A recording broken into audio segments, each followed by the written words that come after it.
এই লোন ভাই বিল 1210 টাকা। আচ্ছা ঠিক আছে, এই নেন আপনার টাকা। ঠিক আছে, আরে ভাই না বিল, আর আমি একটু বাইরে থেকে আসতেছি। আরে ভাই তো গেছে, গাড়ি থেকে কিছু টাকা মেরে দিন। ভাই আমার একটা বিস্কিট আর একটা জুস দেন। ঠিক আছে ভাই, একটু দাঁড়ান, আমি দিতেছি। এই যে ভাই নেন আমার বিলটা। আর হয়তো ফোনে কথা করেছে, একটা কাজ করি, কম টাকা দিয়ে দিও রে। ভাই আমার টাকাটা দিয়ে। এই নেন। আরে 600 টাকা তো মাইনে এই 600 টাকা রেখে দে, মাঝনে দেওয়া লাগবে না। আরে ভাই আমি আপনার 1000 টাকা নোট দিচ্ছি, আপনি 200 টাকা দিলেন কি? 800 টাকা দেন। আরে বেরে মজা কর, আবার কত 800 টাকা বেশি রাখি, যার থেকে মাঝনের সমস্যা হইব। যা। ঠিক আছে ভাই, আমি আপনার পরে দেখালো। কি আর এই দোকান ঠিকঠাক মতো সামলাইছো তো? ঠিক আছে, কাজ কর যা।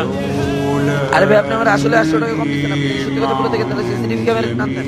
কি আরে কি কইতাছ এটা? আরে আরে কি যে কি ভাবতেছ? না ভাই, কিছু না ভাই। ঠিক আছে, তুই তোর কাজ কর।